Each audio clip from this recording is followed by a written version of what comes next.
दोस्तों, ट्रेन संख्या 12555 Gorakhdham superfast express जो कि गोरखपुर रेलवे स्टेशन पर खड़ी होती है, दिल्ली जाने को थी।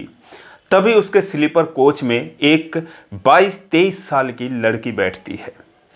वो बैठती है, उसकी हालत बदहवास सी थी। उसके पास कुछ भी नहीं था, कोई सामान नहीं था, परेशान सी लग रही थी। वो स्लीपर कोच में बैठ जाती है। वहीं पर एक लड़का था जिसकी सीट कंफर्म होती है, वो बैठता है, उस लड़की को बड़े गौर से देखता है। जैसे कोई टीटी आता तो लड़की जाकर बाथरूम में घुस जाती, जब टीटी चली जाते तो फिर वहाँ से वो निकल कर आती। फिर जैसे कोई और पुलिस वाला आता तब भी वो जाकर बाथरूम में घुस जाती।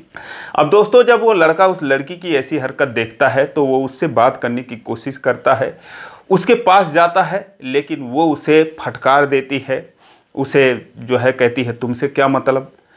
लेकिन बाद में कुछ ऐसा होता है कि दोस्तों वही लड़का उसके काम आता है।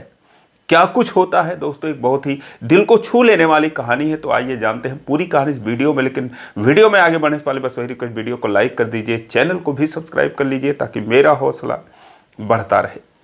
दोस्तों, ये कहानी शुरू होती है गोरखपुर रेलवे स्टेशन से। एक लड़की जिसका नाम सुमन होता है, वो गोरखधाम एक्सप्रेस में आकर बैठ जाती है जो कि नई दिल्ली तक जाने वाली थी।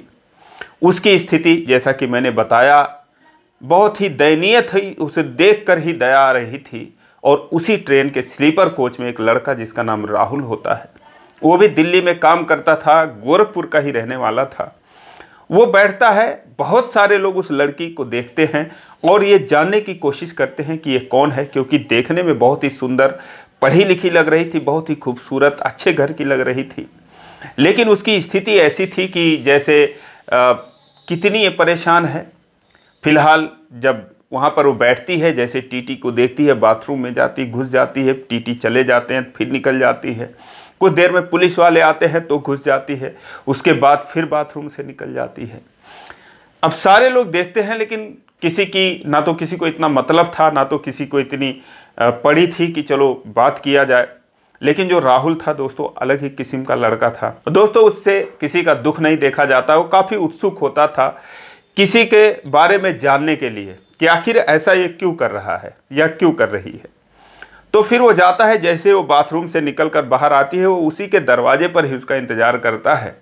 और दरवाजे के बगल में खड़ा होकर जैसे वो निकलती है तो उससे पूछता है कि मैडम क्या बात है, और आपके पास टिकट वगैरह नहीं है क्या, क्या परेशानी है।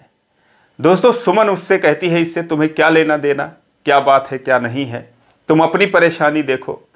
वो कहता है नहीं, अगर कोई ऐसी हेल्प चाहिए, कोई मदद चाहिए या कुछ आपको दिक्कत है तो वो बता दीजिए। मैं जो है कब से देख रहा हूँ आप जो है इस तरीके से परेशान हैं। वो कहती है कि तो मुझे देखने की ज़रूरत नहीं है, आप जाओ अपनी सीट पर बैठो, अपना काम करो। तुम कौन होते हो मुझसे बात करने वाले। दोस्तों, वो झल्लाई हुई थी। राहुल भी सोचता है यार लड़की का मामला है, अभी कुछ लोग और सुनेंगे तो पूछेंगे हाँ भाई लड़की को क्यों छेड़ रहा है, और जिस तरीके से जवाब दे रही है तो फंस भी सकता हूँ। दोस्तों, वो जाकर अपने सीट पर बैठ जाता है और सुमन जो है वहाँ से कुछ देर में कहीं और चली जाती है। लेकिन जैसे ही ट्रेन वहाँ से करीब 100-150 किलोमीटर दूर जाती है, यानी कि 1-2 घंटा सफ़र बीत जाता है, रात का समय हो जाता है, क्योंकि शाम को वहाँ से ट्रेन निकली थी, तो करीब 8 बज जाते हैं, 2-3 घंटे का समय बीत जाता है। तभी वो देखता है कि कुछ महिलाएं और कुछ पुरुष जो है उसको लगभग घसीटते हुए, मारते हुए, धकियाते हुए लेकर जा रहे हैं। जब राहुल देखता है अरे ये तो वही लड़की है, फिर दोस्तों वो उठता है और कहता है अरे भाई क्या हुआ, कहाँ लेकर जा रहे हो इसको। वो लोग कहते हैं कि ये जेब कतरी है, पैसे निकाल रही थी जेब से, पर्स से।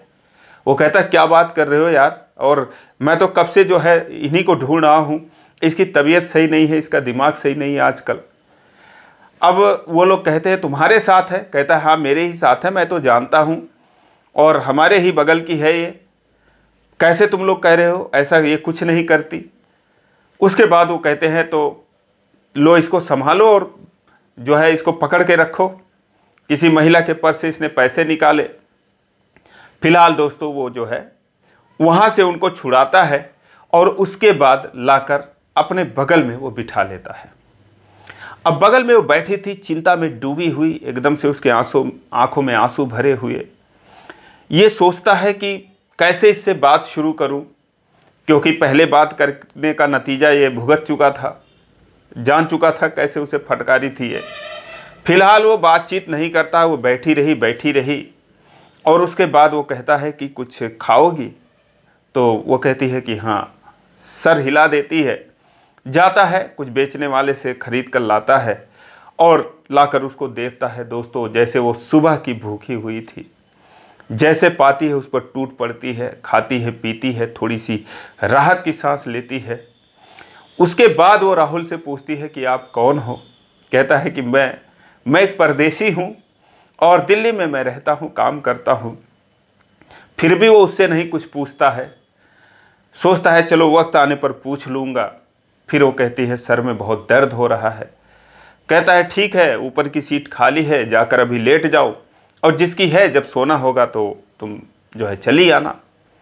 और उसके बाद दोस्तों वो चली जाती है। 2-3 घंटा करीब सोती है। जब रात को 11-12 बज जाते हैं तो जिसकी सीट थी वो कहता है अरे भाई उनको उठाओगे, बुलाओगे, अब मुझे भी सोने दोगे या सीट पर ही कब्जा करवा के रखोगे? वो कहता है भाई साहब क्यों नहीं उठेंगी? उसे जो है जगाता है, कहता है ऐसा है कि तुम नीचे आ जाओ, जिसकी सीट है ऊपर जाएंगे। दोस्तों वो नीचे आ जाती है।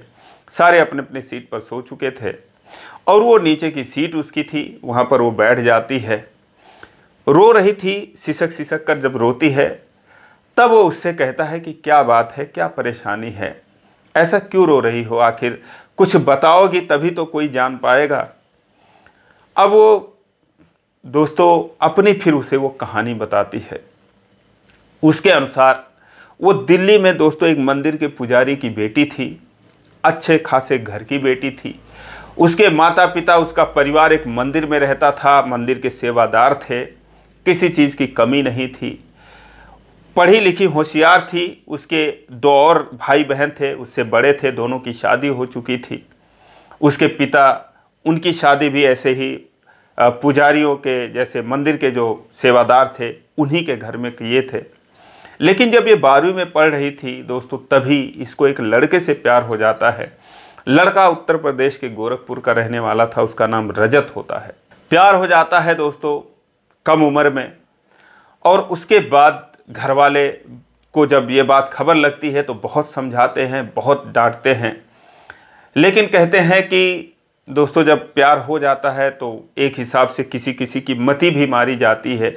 वही हाल जो है वो सुमन के साथ होता है। अपने माता पिता की कहा नहीं मानती और उसके बाद रजत दोस्तों उसे अपनी बातों में फंसाकर उसके साथ वो भाग जाती है, उत्तर प्रदेश आ जाती है।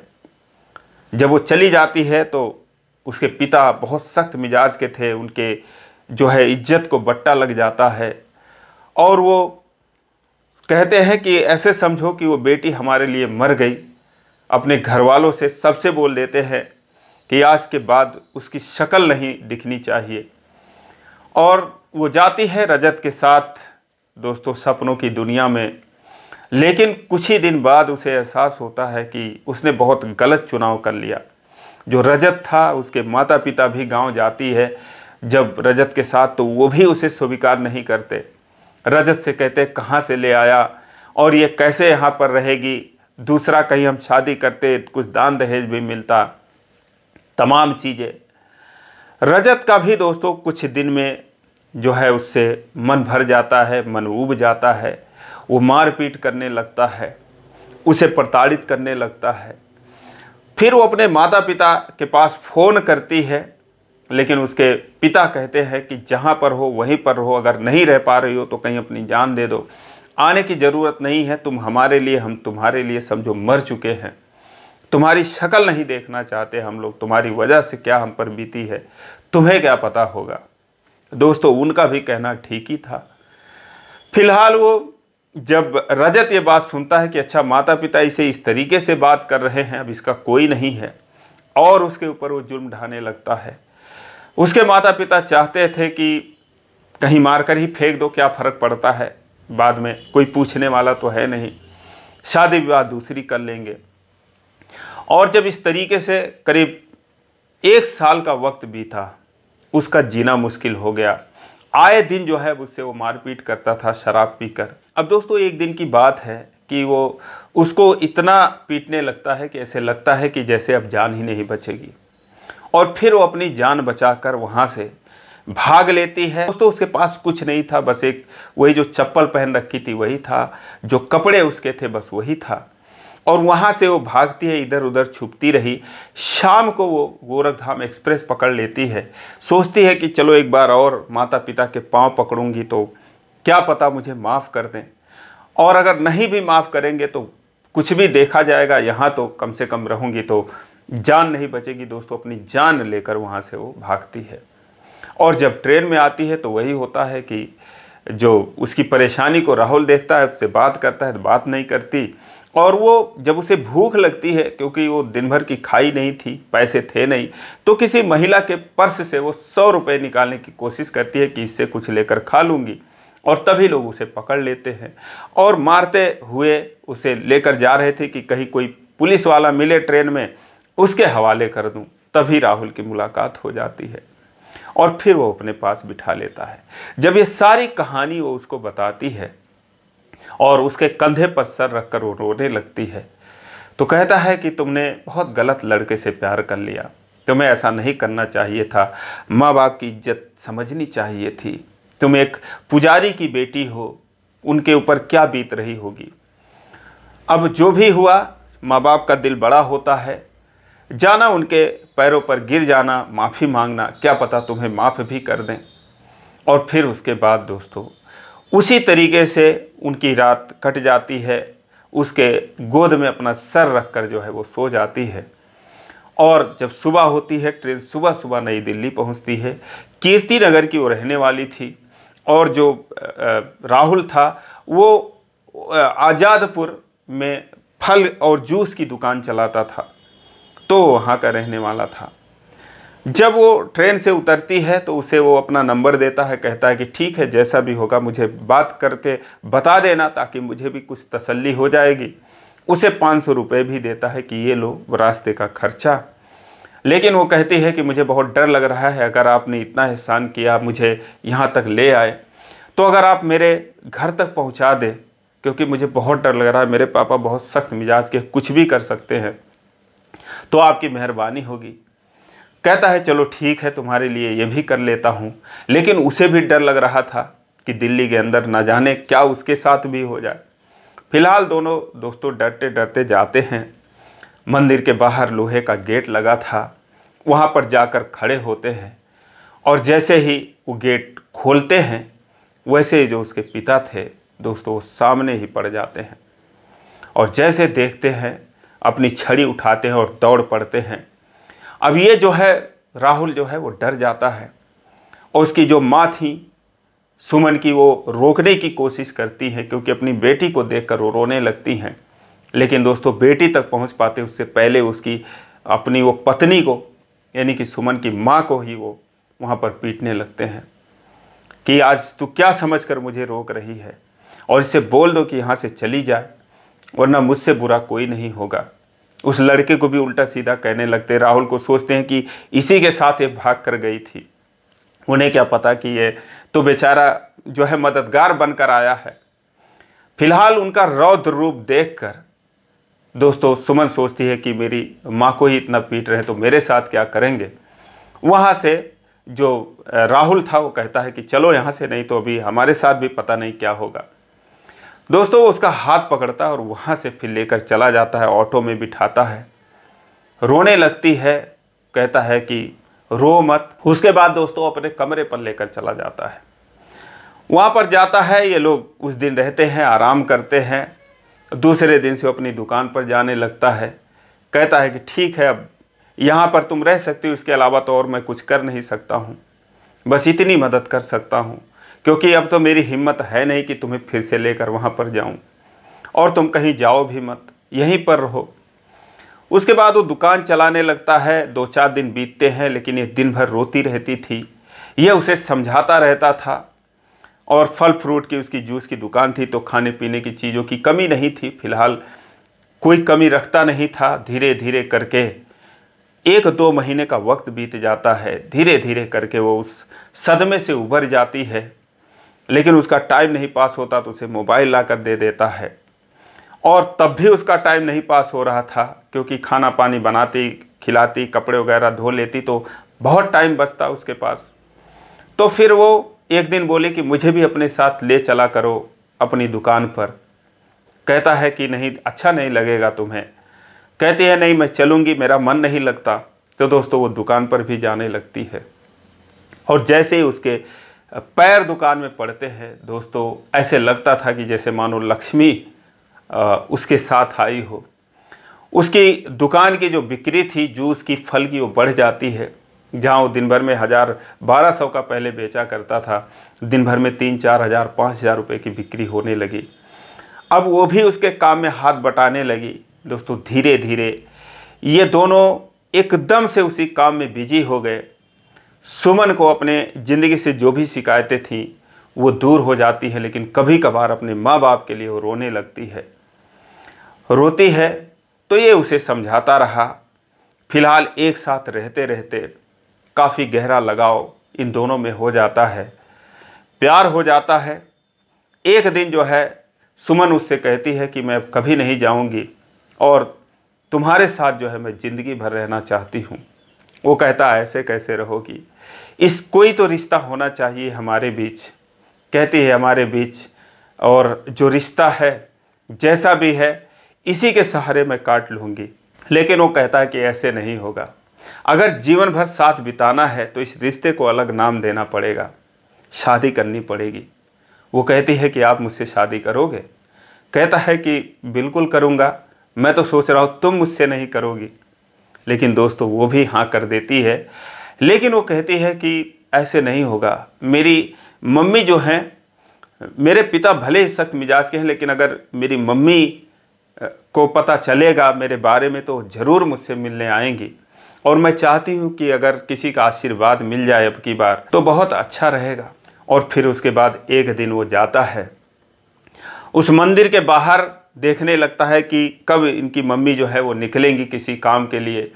दोस्तों दिन भर इंतज़ार करता रहा, लेकिन जब वो शाम को निकलती हैं मार्केट के लिए तो जाकर उनका रास्ता रोक लेता है। कहता है मुझे पहचाना आपने? कहती है नहीं, कौन हो तुम? तो वो कहता है कि आपकी जो बेटी है वो मेरे पास है। सारी कहानी वो बताता है कि कैसे कैसे करके वो मेरे साथ में हैं। और दोस्तों उन्होंने जब उनकी तरक्की होने लगी तब वो एक अलग फ्लैट ले लेते हैं किराए पर, अच्छे तरीके से रहते हैं, सारी उसमें सुविधा कर लेते हैं। जैसे वो सुनती हैं दोस्तों रोने लगती है, कहती कैसी है मेरी बेटी? कहता आप खुद चल कर देख लो कैसी हैं। तो अब वो एक दिन जो है टाइम निकालती हैं, किसी बहाने से निकलती हैं और जाती हैं उस फ्लैट पर। जैसे ही वो सुमन को देखती हैं दोस्तों, उसे अपने छाती से लगाकर रोने लगती हैं। और उसके बाद उनकी ये हाल देखकर जो राहुल था वो भी रोने लगता है। लेकिन उसके बाद जब वो देखती हैं कि उनकी बेटी के कपड़े वगैरह सब कुछ अच्छे हैं, ठाठ से रहती है, सारी सुविधा है, सारी व्यवस्था है, तो उसका वो बहुत लाख लाख धन्यवाद करती है, राहुल को बहुत आशीष देती हैं, आशीर्वाद देती हैं। राहुल कहता है कि ऐसा है कि अब जो है हम दोनों ऐसा ऐसा फैसला किए हैं, शादी करने का फैसला किए हैं, बस आपके आशीर्वाद की ज़रूरत है। अगर आप और जो है पिताजी इनके अगर आशीर्वाद दे देते तो हमें जो है जीवन में कोई कष्ट नहीं रहता, कोई मलाल नहीं रहता। वो कहती हैं कि वो तो कभी नहीं देंगे, लेकिन मैं जो है तैयार हूँ आप जो है आशीर्वाद देने के लिए। दोस्तों वहीं पर उसी फ्लैट में एक मंदिर था। फिलहाल एक पंडित जी को बुलाते हैं और वहीं पर कुछ मंत्रोच्चारण के साथ वो उसकी मांग भरता है और उसे पत्नी के रूप में स्वीकार करता है। दोस्तों उसके बाद जो उसकी माँ थी सुमन की, वो इन दोनों को आशीर्वाद देती हैं और उसके बाद वहाँ से वो चली जाती हैं। फिलहाल ये पति पत्नी के रूप में जब अपना जीवन गुजारते हैं और उसके बाद फिर अपना वो काम काज देखते हैं, कुल मिला जुला कर बहुत ही खुश होते हैं। 2 सालों का वक्त बीत जाता है दोस्तों। आज इनकी शादी को करीब 2-2.5 साल हो गए। इनको एक बच्चा भी है। माँ जो है सुमन की वो बीच बीच में आती रही मिलने के लिए, लेकिन पिता को ये पता नहीं चला कि वो कहाँ पर हैं। सुमन की जो बड़ी बहन थी उसे भी जानकारी होती है बाद में, उसकी माँ बताती है तो वो भी मिलने के लिए आती है। कुल मिला जुला कर अब धीरे धीरे इनका जो रिश्ता है वो सामान्य है। क्या पता आगे चलकर उनके पिता भी जो है उन्हें आशीर्वाद दें। लेकिन दोस्तों आज ये लोग बहुत ही खुश हैं, जो राहुल के घर वाले हैं वो भी बहुत खुश हैं, वो भी इसे बहू के रूप में स्वीकार कर चुके हैं। तो दोस्तों ये रही सुमन और राहुल की कहानी। आपको कैसी लगी कमेंट में ज़रूर बताएं। इसी प्रकार की कहानियों के लिए इस चैनल को सब्सक्राइब करें। वीडियो को लाइक नहीं किया अभी तक तो लाइक कर दीजिए। फिर मिलेंगे अगले वीडियो में, तब तक के लिए जय हिंद।